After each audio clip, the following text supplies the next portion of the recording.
Com esta rubrica de Igrejas Caeiro, apresentada em todos os emissores da Rádio Clube Português, às terças-feiras, pelas 22 horas, tem sido possível criar valiosíssima documentação sonora das figuras mais representativas das letras e das artes de Portugal.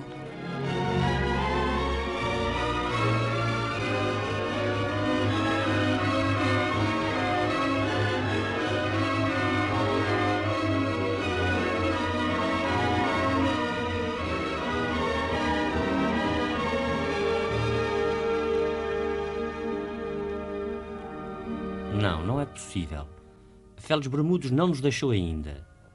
Recusamos a aceitar a ideia da sua viagem derradeira, de tal forma considerávamos útil, envolvente e comunicativo o seu tão saudável otimismo, resultante de uma saúde moral e física. As 4 vintenas de anos de Félix Bermudes pareciam divididas por 4 rapazões, qual deles o mais sólido e mais amigo do seu amigo. Para todos os que neste momento desejariam agarrar-se a uma ilusão daquela presença radiante e tão estimada, vamos reproduzir a entrevista que em tempos nos confiou Félix Bermudes, mantendo-lhe sem alteração a abertura e o comentário que então lhe dedicámos.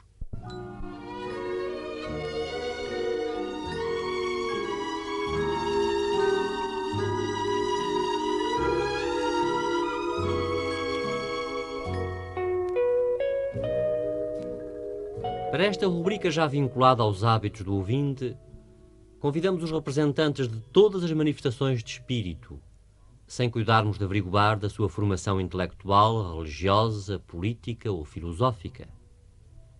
Os artistas, os criadores de beleza, têm aqui a sua janela aberta para que o público possa aperceber das opiniões e conceitos estéticos dos intelectuais desta terra. O convite para estas conversas não significa paralelismo com os pontos de vista dos entrevistados. Muito ao contrário, pretende-se que as mais diversas correntes e tendências utilizem este diálogo de forma a que o ouvinte se aperceba de que são variadíssimas as interpretações da vida e múltiplos os caminhos para atingir o ideal de beleza. Saibamos ouvir com respeito, tentando interpretar e compreender os que não falam a nossa própria linguagem. Preparem-se para saborear as palavras de uma figura curiosíssima da nossa terra. Temos hoje como convidado Félix Bermudes, um nome que por si só é um mundo de recordações.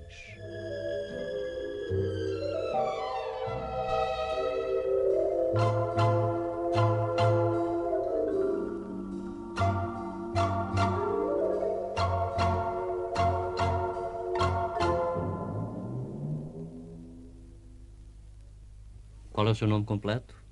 Félix Redondo Adães Bermudes. Onde nasceu? No Porto, na Invicta. Na Invicta cidade. Em que rua, lembra-se? Sabe, por acaso? Na rua de Santo Ildefonso, 71 primeiro. E foi na igreja matriz do meu bairro que eu fui batizado. De maneira que sou rigorosamente tripeiro. E com muita honra. Sem dúvida nenhuma. Quando passa pela rua de Santo Ildefonso, tem alguma comoção ao cruzar a sua porta? Tenho alegria, porque nunca me arrependi até hoje de ter nascido. É uma prova de que realmente a vida tem sido agradável para si. Efetivamente, eu tenho sido favorecido pela fortuna.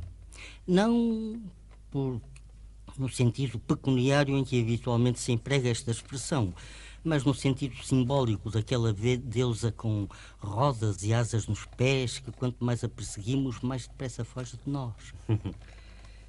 Importa-se de recordar a data do seu nascimento? Foi há muito tempo, mas ainda a tenho um bocado presente por ter olhado para a certidão há pouco tempo. Foi a 4 de julho de 1874. Quer dizer que vai completar este ano 84 anos? Muito em breve. Isso é uma festa maravilhosa, não é verdade? Sim, realmente, para quem a velhice é amável e que dispensa o uso arbitrário de reumatismos, a velhice não traz inconveniente nenhum. Mas nem se deve falar de velhice no seu caso. Não, mas é um caso de juventude, não de velhice. Eu não reconheço, não aceito a velhice. É uma expressão que só tem sentido quando as mulheres começam a perder aquela beleza que nos atrai para elas. Então, sim, então eu lastimo a velhice. Mas eu que sempre fui feio, maravilhosa e transcendentemente feio, a idade não me trouxe nenhuma espécie de inconveniente. Tive apenas de abandonar alguns dos desportos. Com saudade, com pena. Sim, porque não há dúvida nenhuma que o Félix Bermudes é um desportista em toda a acessão da palavra. Sim, e considero que as possibilidades físicas que ainda hoje possuo as devo às práticas constantes de vários desportos. Em que modalidades atuou? Em todas. Acentuadamente em algumas. Evidentemente eu não fui Porque é campeão. Campeão só de futebol, de tiro, de esgrima e de atletismo. Não sou campeão de mais nada. Só? Acha que...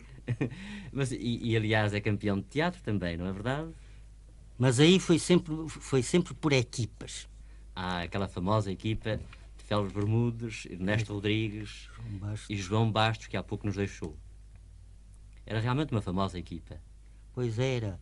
E é realmente preciso ter faculdades de assimilação para se poder viver uma vida inteira em colaboração, em trabalhos de colaboração, sobretudo de colaboração espiritual. Como é que nasceu a vossa equipa?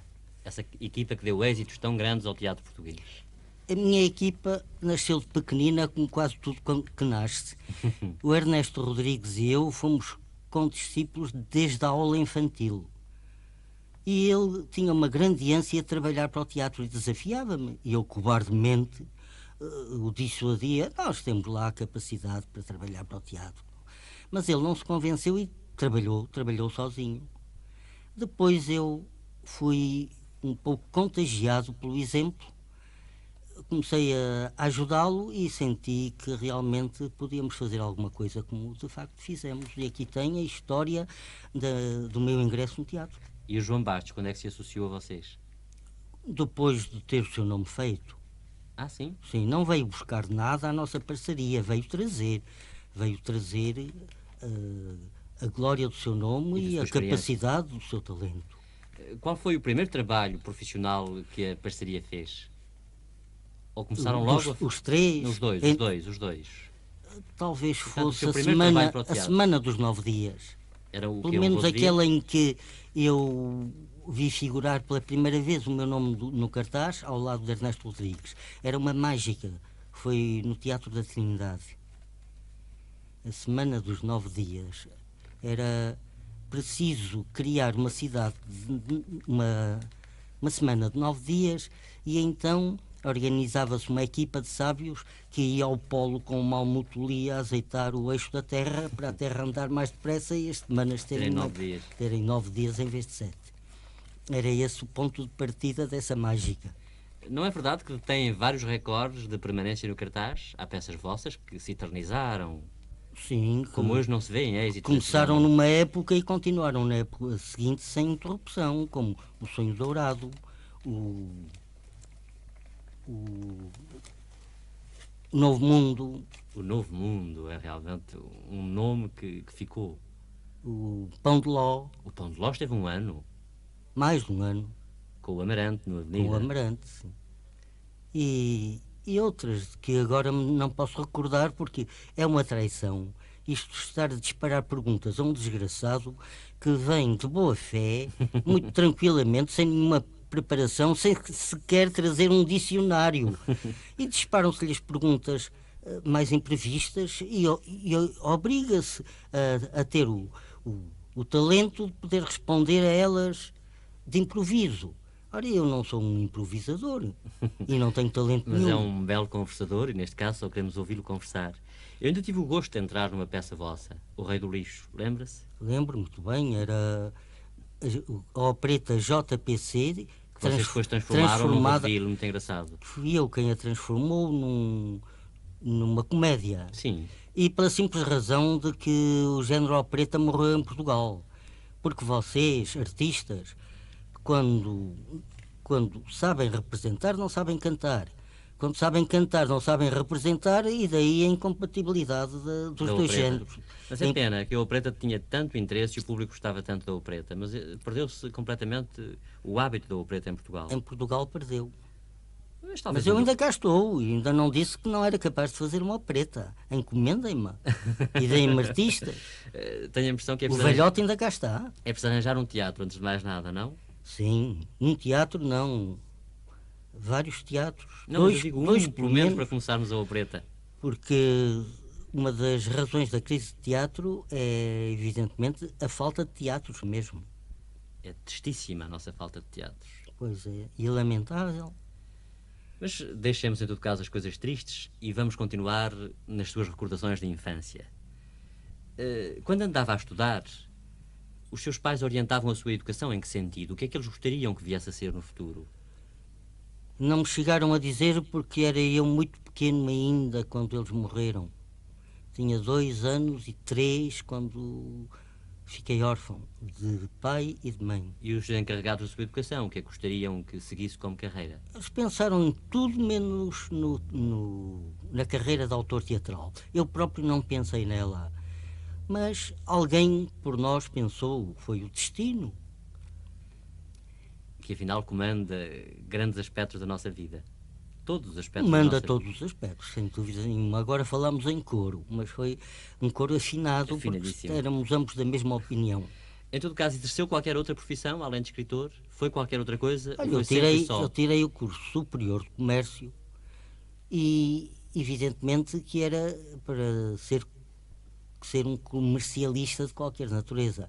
Mas depois os acontecimentos levaram-me para uma vida mais interessante, que é realmente a vida de teatro, a vida de escritor, a vida de colaborador internacional daqueles que trabalham para ajudar a organizar a vida intelectual e a defendê-la. Quer dizer então que a sua vida foi sempre ganha como autor, não teve outra profissão remunerada? Praticamente não. Foi difícil entrar no teatro? Não, porque Recorda-se quem possibilitou essa foi tarefa? o Ernesto Rodrigues. Ah, foi ele. O Ernesto Rodrigues iniciou a sua carreira com uma pequena peça num ato muito engraçada com que o ator Telmo Larcher fez um benefício Que era um e belo chamava-se cómico, Telmo. a Arte de Montes. O Telmo era um galã cómico considerável, do melhor que tem aparecido nos palcos portugueses. Depois, atrás daquela peçazinha num ato, vieram encomendas e ele iniciou assim a sua carreira.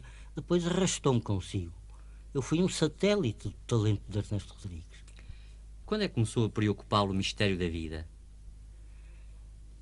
Quando comecei a querer compreender a vida e não conseguia. E então procurei sistemas filosóficos que me dessem alguma explicação útil, prática, compreensiva da vida. Não a encontrei propriamente na religião, enquanto não consegui que uma orientação filosófica me explicasse a própria religião. E encontrei essa via, esse portão aberto para o ignoto, encontrei-o na teosofia, em que hoje sou um militante internacional. E entusiasta realmente, não é?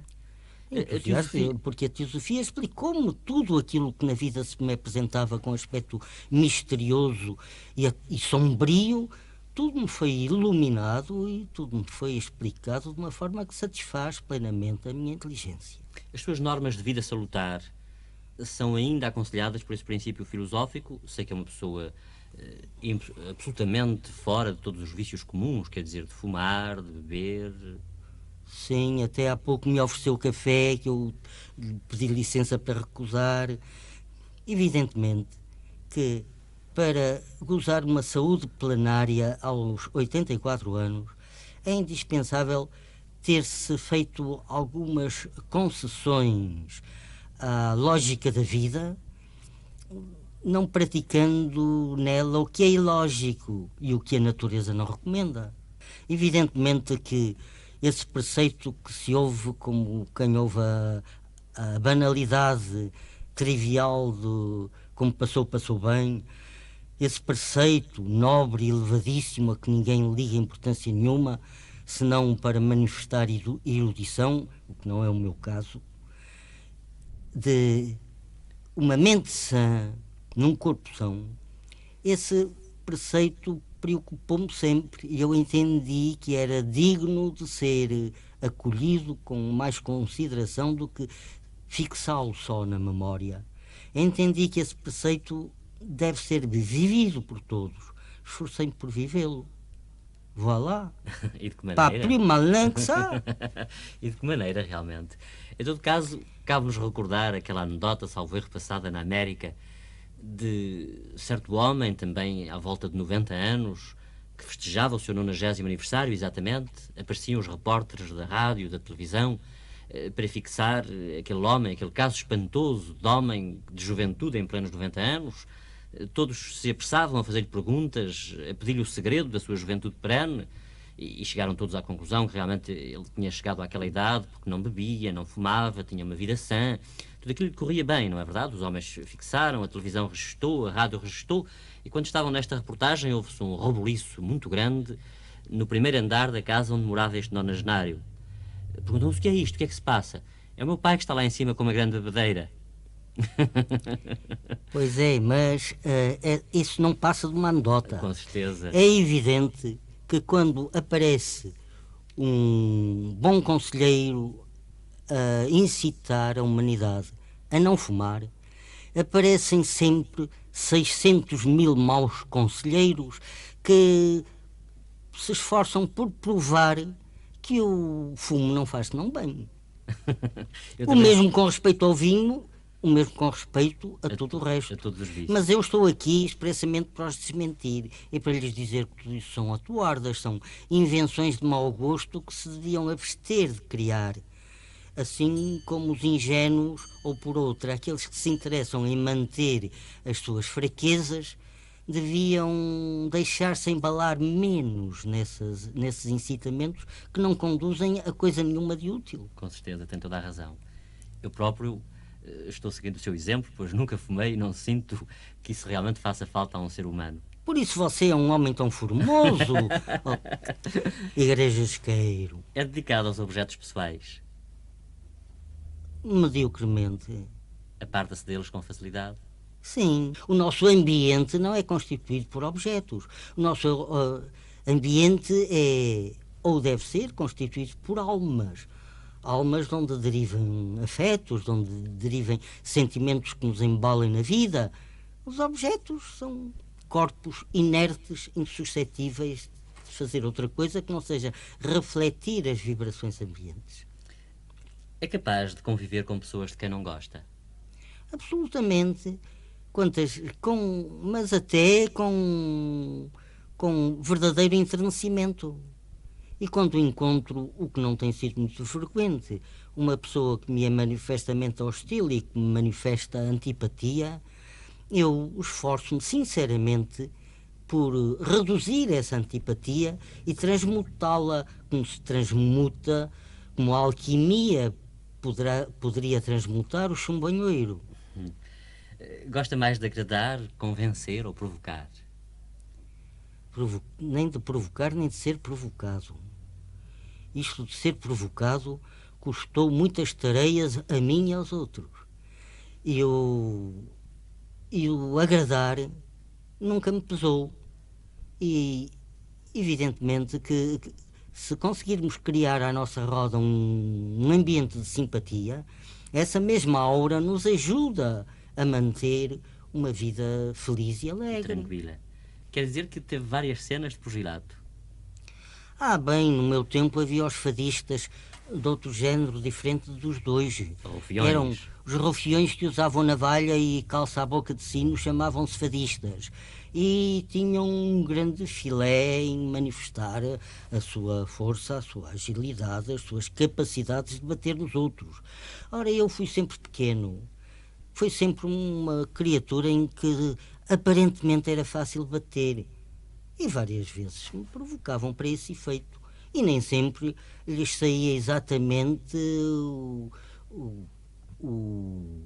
a consequência como eles a tinham imaginado. Julgavam que o pequeno que não se sabia defender Sim, e bem. que o pequeno que não sabia o que naquele tempo se ignorava completamente, que era o jiu-jitsu, o boxe, a luta greco-romana.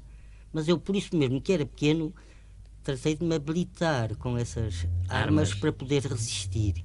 E resistiu sempre bem, felizmente. Com os queixos magoados. Quer dizer, quem dá a guerra vai e leva. Sim, sem não é? dúvida nenhuma.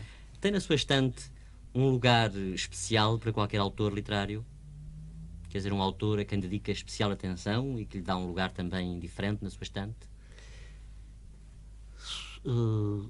Tenho, em portugueses, tenho dois. Júlio Dantas e Silva Tavares. Estrangeiros, tenho um lugar para Rostand e tenho então uma galeria de filósofos. A filosofia, portanto, ocupa lugar primacial na sua Sem biblioteca? dúvida nenhuma. O maior número de livros que eu possuo são de Annie Besant, de Charles Leadbeater e de outros filósofos de igual categoria, como por exemplo o filósofo hindu Jinarajadasa, cujas obras são maravilhas de ensinamentos espirituais. Quando é que se decidiu, e em que circunstância, a traduzir o Se do Rudyard Kipling? Quando me cansei de ver lamentáveis traduções espalhadas por toda a parte. Rudyard Kipling e a sua pequena maravilha do poema If eram dignos de ser vertidos em língua portuguesa com mais atenção, com mais cuidado, com mais amor. E isso levou-me a traduzir o If. Depois o Vilaré agarrou nele e levou-o por toda a parte. Sim, fez dele realmente um dos poemas obrigatórios dos seus recitais. Depois disso tem traduzido mais poemas? Não. Olha, ainda esta manhã traduzi 2 quadras que uma mão amiga me enviou de Sydney, em inglês. Eu gostava imenso de ouvir, portanto, em primeira emissão, essas quadras que acaba de traduzir. E o que é que versavam que levou a fazer a tradução com entusiasmo? O melhor talvez seja ouvi-las, porque desconfio que se as ouvir fiquei logo sabendo o que é que elas versavam. Tenho o maior gosto. No jardim da vida. Conta no teu jardim as rosas perfumadas, não as folhas que o vento arrancou do arvoredo. Conta os dias de sol e as lindas alvoradas, e não horas sem luz, de angústias e de medo. Conta a noite em luar e não em sombra e treva. Conta a vida em sorriso e não em desenganos. E se um florido inverno os teus cabelos neva, conta os amigos só, não contes os teus anos. É realmente lindo o poema. Quando espectador de uma obra de ficção, como é que se comporta? Entrega-se ingenuamente ou conserva permanentemente o seu espírito crítico? Nunca cultivei espírito crítico.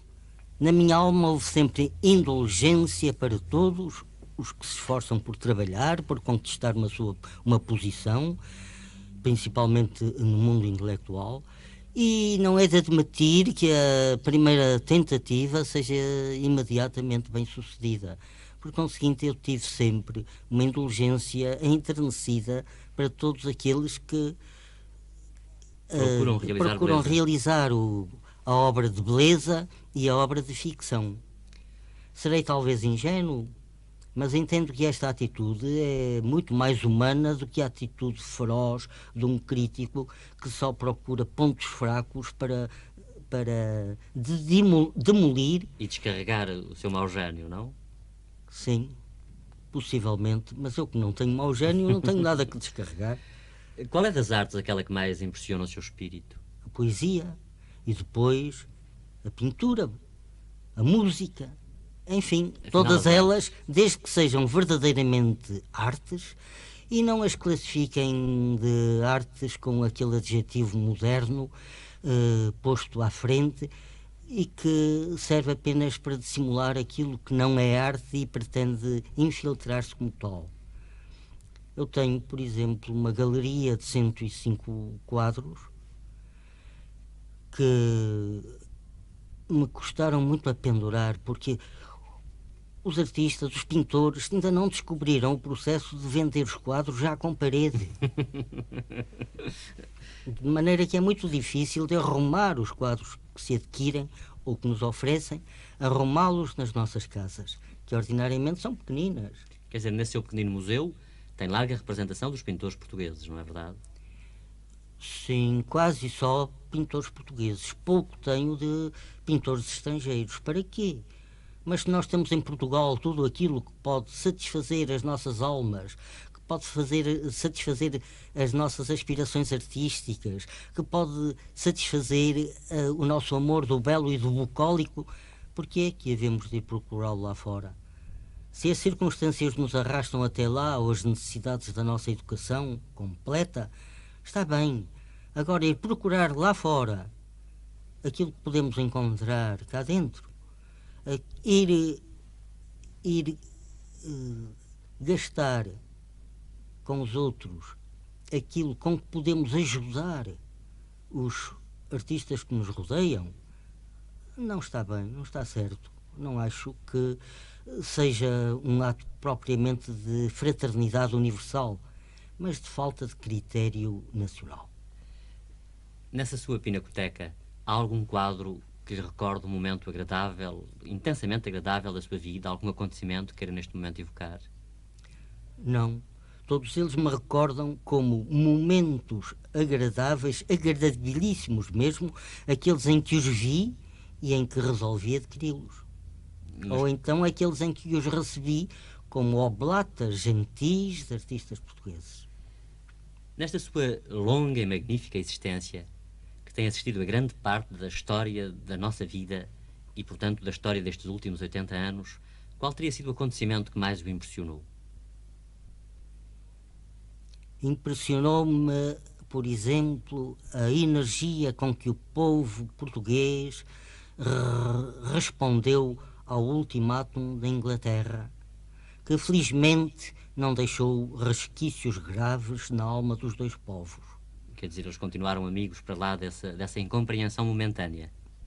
Sem dúvida, isto foi muitíssimo interessante e nunca deixou de me acompanhar na vida, porque eu era muito novo quando isso aconteceu. Eu próprio reagi. Parece que isso teria sido a semente para a implantação do regime republicano em Portugal.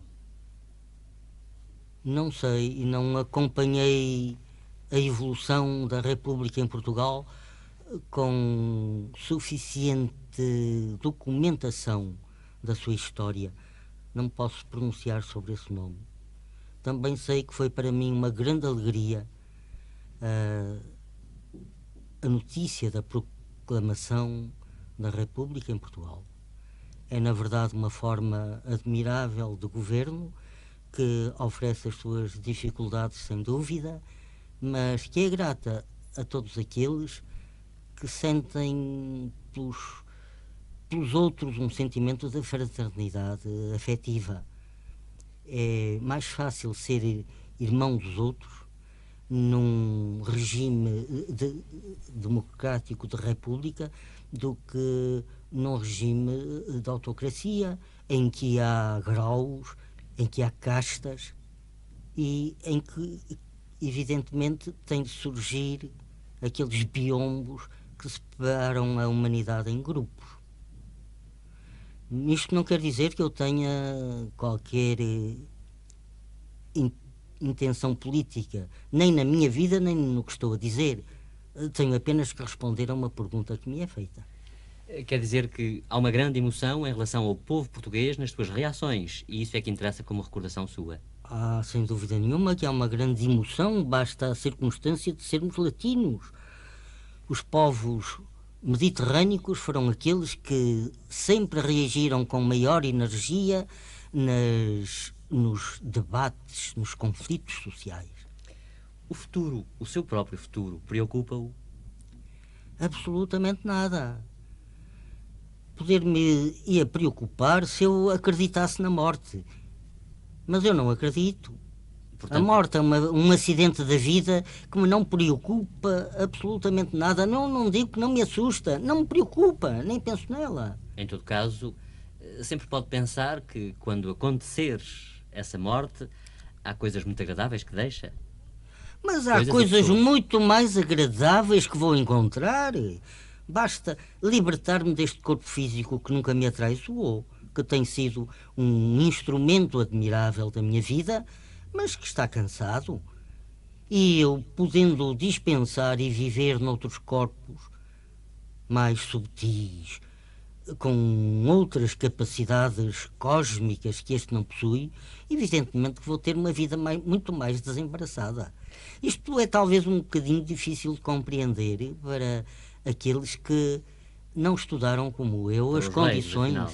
as condições da vida póstuma. Mas eu já me dei um pouco a esse trabalho, já vi alguma coisa e tenho conhecimentos que me permitem encarar a morte como uma libertação.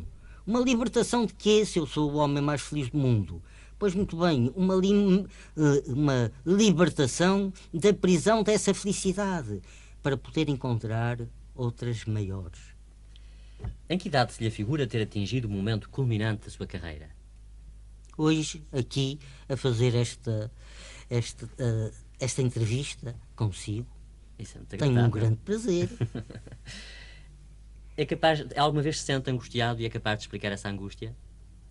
Sinto muitas vezes angustiado pelos outros, principalmente quando reconheço que uma pessoa amiga, por se comportar mal para com a natureza e ceder às suas fraquezas, prepara uma velhice infeliz ou uma morte precoce. Essa é a minha grande angústia. Mas essa angústia só posso sentir fora do meu âmbito familiar, porque no meu âmbito familiar ninguém fuma, ninguém bebe, ninguém exagera de maneira nenhuma qualquer espécie de pseudo-prazer e então não me causa nenhuma apreensão, nem nenhuma angústia. E essa atitude da sua família é tomada em consideração à sua maneira de ser ou por convicção? Pelas duas causas. Em primeiro lugar, porque gostam de me ser agradável. E em segundo lugar, porque a palavra e o conselho não caem inteiramente no saco roto familiar. Quais são as faltas que encara com maior indulgência? Todas as faltas. Porque, na minha opinião, todos aqueles que hoje prevaricam, que hoje laboram em erro e cometem as faltas mais censuráveis, aparentemente, todos eles hão de conquistar o conhecimento, hão de progredir, hão de libertar-se dos seus defeitos e adquirir aquelas qualidades indispensáveis para alcançar o nível do homem perfeito. Mas todos nós, um por um, havemos de atingir esse nível. Não há ninguém condenado na humanidade. Há, sim, aqueles que caminham ainda um pouco atrasados e que não alcançaram o pelotão da frente. Mas todos vão de lá chegar. Todos vão de conquistar aquele nível da perfeição humana que nos permite transpor a fronteira divina.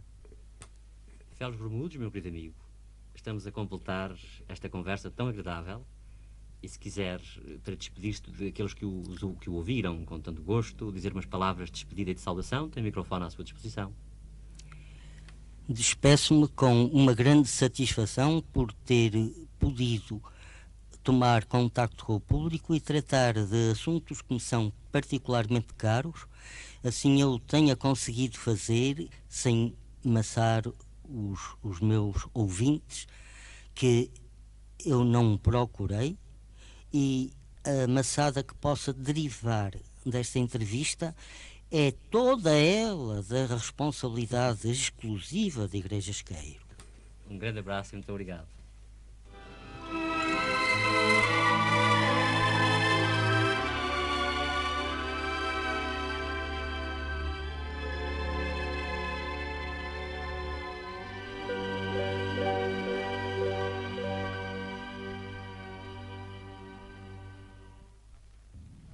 Há muito de apostolado na vida e no exemplo de Félix Bermudes.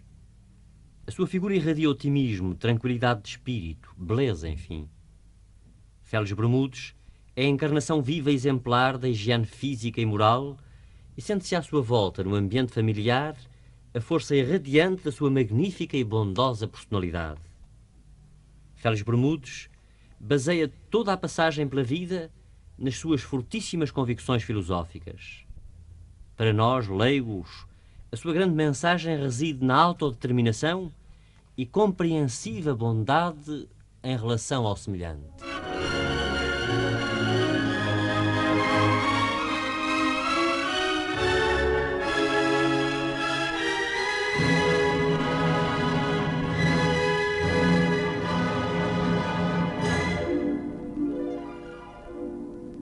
Com a repetição desta entrevista com Félix Bermudes, pretendemos prolongar no tempo a presença irradiante de uma das figuras mais queridas nos meios teatrais portugueses e que a dura realidade da morte veio roubar ao nosso convívio. A recordação da voz e das palavras tão persuasivas de Félix Bermudes é de alguma forma o meio de mitigar a imensa saudade que atormenta a enorme multidão de amigos que chora o seu desaparecimento.